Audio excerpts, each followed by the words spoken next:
Welcome to Libyth. Everything Bashō loves in Oku no Hosomichi, he is already losing. This is not a tragic feature of the text, not the condition of a particular melancholy personality moving through a world that happens to be sad. It is the animating principle of the work, the force that gives every moment of the journey its specific weight, that makes each perception feel loaded with more than itself. That turns the description of a field of summer grass into one of the most haunting statements in world literature. The awareness of loss is not something the text builds toward. It is present from the first sentence, from the moment Bashō describes the months before his departure, the restlessness, the sense of being called by the road, the farewell poems written in anticipation of not returning, and it deepens and thickens as the journey proceeds and the familiar world falls further behind, and the landscapes of the deep north become more remote, more austere, more indifferent to the presence of a particular poet moving through them on foot. To hold beauty and loss together simultaneously, without resolving the tension between them, is the practice that Oku no Hosomichi both describes and demands of its reader. This is harder than it sounds. The ordinary human response to loss is to move away from it, to seek consolation, to look for the beautiful thing that will replace the lost one, to protect the self from the full weight of what has ended. The ordinary human response to beauty is to want to hold it, to preserve it, to arrest the passing that makes it beautiful in the first place. Both responses are understandable, and both responses betray the experience they are trying to protect. The cherry blossom held under glass is no longer a cherry blossom. The grief that turns away from beauty in order not to feel more loss is no longer fully alive to the world. What Bashō practices, and what the text teaches through its practice, is the third possibility: to hold beauty in full awareness of its passing, to love what is going without either grasping or refusing, to be fully present to the impermanent without the anesthesia of either distance or desire. The philosophical concept that names this quality of experience is mano no aware, a phrase so resistant to clean translation that it has generated its own secondary literature of English approximations. The pathos of things, the poignancy of things, the bittersweet awareness of impermanence. All of these are attempts to point at something that is not primarily a concept, but an affect, a specific quality of feeling that arises when beauty and loss are experienced simultaneously, when the encounter with the beautiful is saturated by the knowledge that the beautiful is passing. Matori Norinaga, the great 18th century scholar of classical Japanese literature, who gave the concept its definitive formulation, argued that mano no aware was the central organizing principle of Japanese literary aesthetic, the quality that distinguished Japanese literature from the Chinese model it had learned from, and that made it distinctively itself. Whether or not this is true as a historical and comparative claim, it is certainly true as a description of what Oku no Hosomichi produces in its reader, and the question of how it produces it, the formal mechanisms by which a prose diary and a collection of haiku generate this specific experiential quality, is one of the most interesting questions the text raises. The cherry blossom is the cultural cipher through which mano no aware is most often discussed, and it is worth pausing on why. The cherry blossom is beautiful. This is not a controversial claim. But the specific nature of its beauty in the Japanese aesthetic tradition is not separable from its brevity. The flowers bloom for roughly a week, sometimes less, and their falling is as important as their flowering. The hanami tradition, the practice of gathering under the cherry blossoms to celebrate their arrival, is at least as much a celebration of transience as of beauty, a collective enactment of the awareness that this beauty is here now and will be gone before you have finished being moved by it. The Japanese word for the falling of the cherry blossoms, chiru, carries no negative connotation. The blossoms do not fail. They complete. They fulfill the cycle that makes them what they are. And the beauty of their falling is understood not as the negation of their beauty and bloom, but as its culmination, the moment when the fact of impermanence becomes fully visible within the beauty, rather than hovering outside it as a threat. Basho departs in cherry blossom season. This is not incidental to the text. It is the first entry in the seasonal argument that structures the entire journey, the first instance of the text grounding its philosophical concerns in the specific sensory reality of a particular time of year. He is leaving when the blossoms are falling, which is to say, he is beginning his journey at the moment when mano no aware is most directly available to perception, when every step away from the city is a step watched over by falling flowers. The journey will track the seasons forward, the heat of summer in the mountains, the first coolness of autumn at its end. Each season carries its own register of impermanence, its own mode of beauty and passing, and Basho moves through all of them, composing haiku that crystallize the specific quality of each. But the moment in the text where mano no aware achieves its fullest expression, where it stops being an atmospheric quality and becomes a fully articulated argument, is Hiraizumi. Everything about the approach to Hiraizumi prepares for the moment of arrival. The historical knowledge that this was a great civilization, the literary knowledge that this is a place of significance for the whole tradition of Japanese poetry about the Northeast, the physical reality of the mountains and the road, the awareness of Yoshitsune's tragic end that has been building as an undertone since the beginning of the northern journey.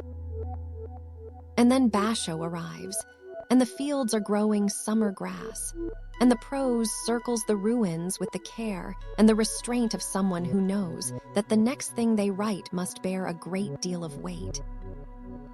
The haiku arrives, Natsukusia / Tsuamanadomo ga / Yum no Ado. Summer grasses, all that remains of warriors' dreams. The structure of this haiku is worth attending to closely, because it does something more precise than a general meditation on impermanence. It establishes an equivalence. Summer grasses are what warriors' dreams have become. Not a metaphor, not the grasses standing for the dreams, or the dreams casting their shadow over the grasses, but an identity. The dreams are the grass, in the sense that the material of human ambition, subjected to time, converts into vegetation. This is the Buddhist teaching on impermanence, made visible in a field. Nothing is lost. The matter persists. The energy disperses and reconcentrates. The world continues its patient work of transformation.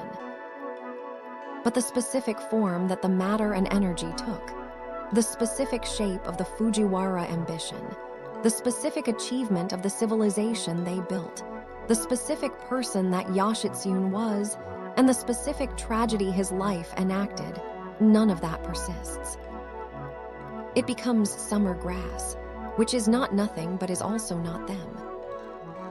The haiku holds both of these at once. The persistence of the world and the non-persistence of the specific, the patience of nature and the brevity of every particular thing that nature contains. Time in the haiku form does something formally that is very difficult to describe and very easy to feel. It compresses and expands simultaneously. A haiku takes 3 seconds to read. The moment it presents lasts for the duration of a perception, the fraction of a second in which the cicada's cry enters the ear, the moment in which the eye registers summer grass where halls used to be. but the resonance of the haiku extends in time in a way that has no clear boundary, because the moment it crystallizes is not simply a moment, but a meeting point between the ephemeral and the permanent, between the historical and the geological, between the human and the world that was here before the human and will be here after. The eternal and the vanishing meet in 17 syllables, and the meeting happens in reading time, which is a different kind of time from calendar time, in which something can expand beyond its apparent boundaries and mean more than its size suggests. The seasons provide the macro structure for this temporal argument. Spring is departure and arrival, the season of beginning that already contains within it the seed of ending. The cherry blossoms announce the spring and immediately begin to fall. Summer is the season of full exposure. The heat, the difficulty, the intensity of the mountain landscapes, the high summer quality of Hiraizumi's ruins under blue skies and scorching sun. Early autumn, the season in which the journey ends at Agaki, is the season of first cooling, of the light beginning to change, of the year beginning its long turn toward darkness. Moving through these seasons in sequence is moving through a compressed life. The energy and beginning of spring, the full effort of summer, the first intimations of decline in early autumn. The journey maps onto a human life, not through allegory, but through the actual seasonal arc of the journey, which happens to follow the arc that every life follows. Against impermanence, solitude stands as its necessary companion, not as its opposite, but as the condition that makes the full experience of impermanence available. The person who is never alone, who is always insulated by the noise of social life, by the warmth of company and conversation, and the ordinary human exchange that makes existence bearable, cannot fully experience the weight of the world's passing. This is not because solitude is inherently superior to community. Bashō's text is full of moments where human warmth and connection are described with genuine gratitude and tenderness. It is because the full experience of mano no aware requires a quality of quiet and exposure that social life cannot provide, requires the removal of the usual buffers between the self and the raw reality of impermanence. Bashō's model for this understanding of solitude was Saigyō, the 12th century monk poet who left the imperial court to wander Japan, who gave up a life of comfort and social recognition to spend decades on the road writing about the moon and the mountains and the specific loneliness that, in his poetry, becomes indistinguishable from a form of devotion. Saigyō's presence in Oku no Hosomichi is constant even though he never appears directly. He appears through the places Bashō visits that are associated with him, through haiku that respond to poems Saigyō wrote, through the implicit argument that Bashō's journey is a continuation of Saigyō's project, an attempt to walk the same roads and practice the same attention and see whether the world has changed in the 5 centuries between their walks. In a sense, the world has not changed. The mountains are the same. The quality of loneliness in the deep north is the same. The difficulty and the beauty and the specific way that solitude in wilderness opens onto something that social life forecloses. All of this is the same, and the dialogue between Bashō's haiku and Saigyō's is a dialogue between 2 versions of the same practice across 5 centuries of time. Solitude in Oku no Hosomichi is not loneliness. This distinction is important and easy to miss. Loneliness is an unwanted condition, a lack, the absence of connection one desires. Solitude, as Bashō practices it, and as the text describes it, is a chosen and disciplined mode of being, a deliberate removal of certain kinds of input in order to make space for a different kind of reception. The wandering sage who has chosen the road over the school, the mountain over the city, has not chosen less but differently, has traded one kind of richness for another. And what the solitude makes available is the thing that gives the text its specific quality. The capacity to hear what a place is actually saying, to receive the full communication that a landscape makes to a consciousness that is quiet enough to receive it without immediately translating it into social meaning or narrative usefulness. When Sora departs mid-journey, the solitude that follows is of a different order than what preceded it. The solitude of traveling with a quiet companion is still companioned solitude. There is another consciousness sharing the experience, a witness, a warmth. After Sora's departure, the solitude is absolute, and the text changes with it. The prose becomes slightly more exposed, slightly more directly in contact with the landscape without a human buffer. Basho is alone in the mountains in a way that is irrevocable, and what the text does with this irrevocability is to allow it to be what it is without dramatizing it. The grief of losing Sora's company is not performed. The solitude is simply inhabited, and the inhabiting of it produces the conditions for the final, deepest encounters with the landscape that the text contains. The tension the text holds between the solitude of the wanderer and the community of the road is real and worth dwelling on. Bashō does not survive the journey alone. He is hosted at every stop by poets who have heard of his coming and prepared lodging, by domain lords who offer shelter, by innkeepers and local worthies and students and admirers. He is embedded in networks of hospitality that make the physical fact of the journey possible. The wanderer needs the community he is ostensibly wandering away from, in the sense that survival requires the kindness of others, that the haiku themselves require readers, that the school Bashō has nominally left continues to exist, and to support him through the letters of introduction his students carry. The solitude is real, but it is solitude practiced within a web of human connection, not against it. And the text is honest about this in the way that only the best literature is honest about its own conditions of possibility.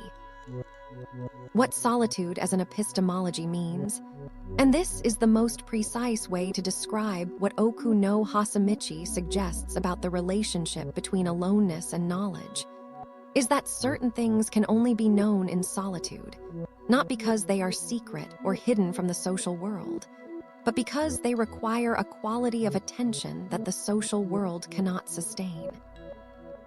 The quality of light at a particular moment, in a particular place. The specific weight of absence in a field where palaces used to stand.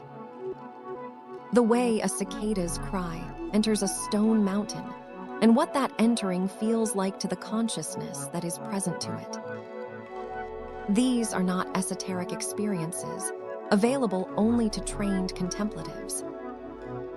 They are ordinary perceptions that become available to ordinary attentiveness when the attentiveness is not divided, when there is no social performance happening in parallel, when the self is not simultaneously observing and managing how the observation looks to others. Solitude removes the performance layer and leaves the perception layer, and what is available at the perception layer is what the haiku records. The hardest part of this epistemology is that it cannot be accumulated or systematized. You cannot store up the quality of attention that solitude makes available and deploy it later in social contexts. Each moment of genuine perception is its own moment, complete in itself, and what the practice of solitude produces over time is not a stock of spiritual knowledge, but a capacity, a trained availability to the world, an increased readiness to receive what the world is actually offering rather than what you expect or need it to be offering. Bashō's haiku are not the product of accumulated wisdom. They are the product of accumulated practice of a particular kind of readiness, and the readiness is inseparable from the solitude, the road, the removal of everything that would insulate the perception from the world being perceived. This is why the wanderer cannot simply decide to perceive things clearly and then go home.